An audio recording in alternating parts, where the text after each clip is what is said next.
Life in the summer, Porsche in the winter, 180 in the rain, bitch, of course it a kid. Good. Global stand-ups for my hustle. You know we got a man up. Fresh is back. I know what time it is. Yeah.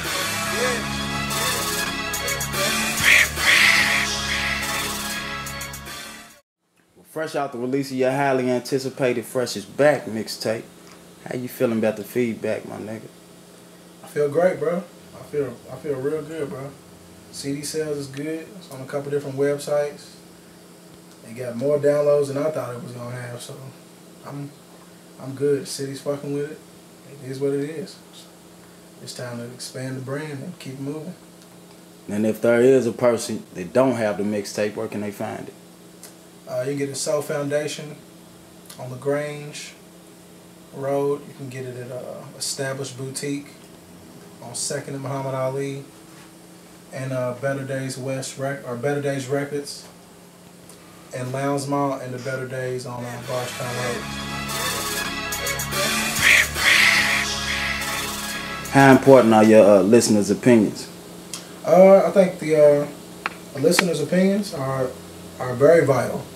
They're the people that spend money, especially when you know you got cross marketing going on with clothes and music all at the same time. You got to be willing to take people's opinion, whether it's good or it's bad, in stride and work around what they say, because really they're the people that's buying into you. So they're really all that matters to begin with. Because without them, nobody gets a check. That's pretty much it. Some think that Louisville is a hotbed of talent right now. Do you feel that there's a movement, and if so, what role do you play? I think it's a lot of people doing good music. I think it's just not enough. It's not enough outlets here. You know, it's not enough.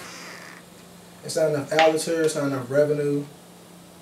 It's not enough money being circulated in Louisville in general. Period. As a city, not just music. You got good artists, but there's not really any outlets. There's only so far we can go here. We don't even get like A-class artists. Like you don't even get your hoes don't come here, your Kanye's don't come here. We may get Jeezy, but we won't get, 50 Cent, M. They won't ever be here because there's not enough money. It's not enough people, and it's not enough money to generate to accompany those type of artists. You know what I'm saying? So therefore, you got to go outside of your city to do that. I'm not saying that it's not impossible, but I'm saying you just have to. You got to grind. Get out the city, get on the road, and do what you do for real. Okay. Now, as far as the movement, if you feel that there's one, what role do you feel like you play? I just I try to bring as many humble niggas that fuck with me. If you fuck with me, I fuck with you, and that's pretty much it. I ain't no sneaky ass nigga. If you rocking with me, I'm rocking with you. If you need something, it's whatever. I'm not a selfish type of guy. Why should people listen to Fresh? I mean, if you looking for good music, looking for honest music, truth, I'm gonna give it to you. It may be a little over exaggeration, but that's part of hip hop. But for the most part, the good, the bad, and the ugly, I'm gonna give it to you. If I have a bad day, I'm gonna give it to you. If I feel like fucking nigga, I'm gonna give it to you. And that may not be in my best interest, but shit is music. I was blessed to be an artist, so that's what I'm doing. I'm being an artist. All the other shit I could deal with later. Well, I'm glad you said something about it's you being honest, but at the same time you can be creative with it too. Some artists just feel like it's got to be 100% street, and nothing else. Everything's got to be, what it is. But what do you feel like the creativeness brings to your style? I really like storytelling. Like I've been through a lot. I know a lot of niggas that been through a lot of different shit, and me, I look at myself as their outlet. Some niggas don't have the creative ability to do what I do, so therefore I'm there to tell their story or tell my story and tell it to the best of my ability to make people feel a million different ways. You know what I'm saying? It's your job as an artist to hit a home run and spring those emotions. You know what I'm saying? Because everybody goes through the same shit. You know what I'm saying? That's just what it is. And that's how people relate to you as an artist, when they feel like they know you. Look at the Boosies. He might have been, you know, quote unquote too real because it bit him in his ass, but at the end of the day, niggas fuck with Boosie like Pop. Young niggas mess with Boosie. I mean, words can't even describe the shit. You know what I'm saying? Like, it's just dude's who he is, and he's gonna always be who he is because they felt him. He wasn't afraid to let them in. You know what I'm saying? He wasn't afraid to let them in. Even if he wasn't the best rapper in the world, the nigga always, if it was some flashy shit, he was on some flashy shit. When it was bring the world up, bring the world up. If it's fuck your bitch, it's fuck your bitch. And the next song, I'm bringing my mama flowers. That's just, it's a part of life. You know what I'm saying? You do different situations, bring different actions, and you got to be willing as an artist to express everything. And that's what it is. The people that make it the furthest are the people that's willing to open up. You know what I'm saying? Who or what would you say your biggest inspiration is? I would have to say Big. I mean, to sum it up, dude was fat, he was flashy. Yeah, you know, they made everything look good. He had all the bitches. And that was it. I mean, pretty much, that's it. Like, it's Big. Everything else came afterwards. You know, like, I like Pac, I like Jay, Scarface, Devin the Dude. I used to listen to Lil' Kim and Too Short and shit like that. I'm pretty sure that's where all the freaky shit comes from anyway. But I mean, as far as like being fresh and being me and appearance and storytelling and lyrical ability and shit like that, I would have to say Mr. Christopher Wallace, hands down.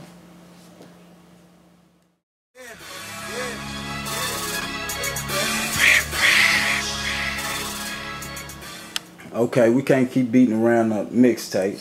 Fresh is back, a collection of creative thoughts from the man we affectionately call D.Fresh. On the mixtape, we hear different styles, different flows for different songs, for different moods.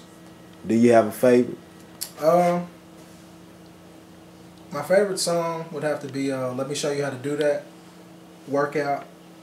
The most meaningful song to me is The Game Ain't the Same. It's 100% true, front to back situations that I went through. I mean, real fucked up situation, and I was blessed enough to be able to articulate it where everybody else receives it the same way that I drew it on a beat, you know. And pretty much I like a lot of different shit. I mean, it depends on what mood I'm in. I like Feeling It freestyle I did over the Jay shit. I normally don't go over Jay-Z shit. I got a lot of respect for dude, and I don't fuck around with dude's beats because it's too much of a headache trying to compete and trying to make sure the shit's right. Besides Workout, Let Me Show You How to Do That, and The Game Ain't the Same. One of my favorite freestyles is I'm About It, but you know, we won't get into all that and give them any extra promotion, but I mean, it is what it is. I'm a Master P fan. This is Louisville, Kentucky. Dude could come here and make quick $5 grand right now like it was the 90s, and niggas is gonna be lined up like a new pair of Jordans coming out on Christmas. That's just what it is, and I'll mess with Master P and Cash Money and all that. So that's pretty much it. Okay, now on the mixtape, we hear a lot of shout outs. Good and bad. Anything that you would like to address at this point? Not really. I mean, I kind of addressed it. I mean, the people that take shots at, they know what the fuck is going on. I mean, really that simple. I mean, it ain't really that serious, but it's that simple. I don't really go around bullying motherfuckers, but I mean, people do fuck shit. A lot of people do a lot of different shit when it comes to getting money and you see different sides of motherfuckers, and a lot of people that are your friends will fuck you over to get to the money or to get an extra step ahead of you that you don't really realize. But at the end of the day, it's a business, and it's every man for themselves, and that's just how it's gonna go. So I mean, all the shit that I've been through, it just let me know that, I mean, the people that you grow up with act like that. I mean, what are people in the world gonna be like? So you just kind of take it in stride and keep it moving for real. I mean, I take my shots, but I mean, I voice my opinion through my music. So I'm not gonna say something about a nigga and not mention his name, because I feel like that's real gay, like real gay. And I feel, especially in the industry, a lot of niggas do it, and I really don't give a fuck. Like, I really just don't give a fuck. And if it's just music. It's not like, you know, it's just music. So if you feel like you don't like a nigga, fine, fuck it. If a nigga don't like me and he say, fuck Fresh, hit me. It took a long time for me to be like this. I say some crazy shit about, you know, dude got one hand or whatever the fucking shit is. At the end of the day, bro, this is who I am. That's who you are. I'm good. I'm on top. I'm cool with that. I can be handicapped. I can have a bad hip. I can have one hand, whatever the fuck it's gonna be. But at the end of the day, I'm gonna get to the money. That's all I give a fuck about.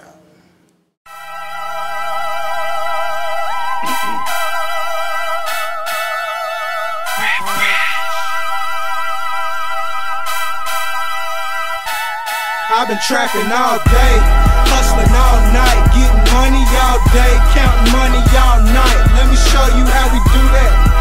How you do that? Let me show you how to do that. I can show you how to do that. It's 450 for the fruity, 14 for the cutie. You don't like it, nigga, sue me. All these bitches wanna do me. Let me show you how you do that.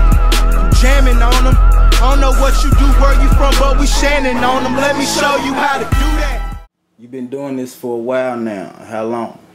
I started rapping when I was 17. My first CD was Birth of a Star.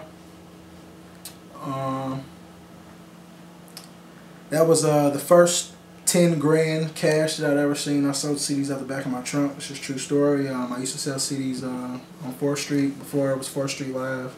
Before all that shit, it was a place called Tips Record Store, and I would just go out there every day and sell CDs. And if I wasn't selling CDs there, I was selling CDs at White Castle on Broadway, and when I wasn't selling CDs there, they was in the back of my trunk, and I was selling them till the boxes was empty. And that's how I got the way I am now. I'll sell anything. I'll put my name on anything, and I'll sell it. Ain't shit free in life, and you ain't gonna get shit free from me. I'm selling it, and people buy the shit.